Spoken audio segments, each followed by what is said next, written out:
এলাহি, জেলায় বন্যার সার্বিক চিত্র জানান এবং সড়ক যোগাযোগের কি হাল?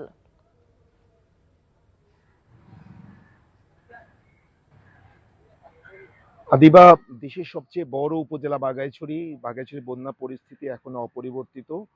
এই উপজেলার একটি বড় এলাকা এখনো পানির নিচে তলিয়ে আছে। সেখানে প্রায় ১,৫০০ মানুষ আশ্রয় কেন্দ্রে ঠাঁই নিয়েছে। তাদেরকে ৩ বেলা খাবার সহ অন্যান্য সহযোগিতা করা হচ্ছে প্রশাসনের পক্ষ থেকে।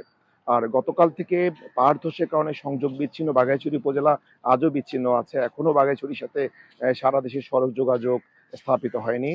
তবে সুসংবাদ হচ্ছে বাঘাইছড়ির সাজেকে আটকে পড়া যে পর্যটকরা ছিলেন তাদের ৬০০ জনের মধ্যে ১৫০ জন গতকাল এবং আজকে ৪২১ জন তারা নিরাপদে ফিরে এসেছেন সেনাবাহিনীর সহযোগিতায়।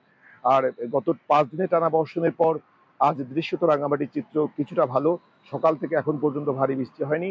আজ ৫ দিন পর আজকেই প্রথম রাঙামাটির মানুষ সূর্যের দেখা পেয়েছে। এখন আবার আকাশ মেঘলা হয়ে আসছে।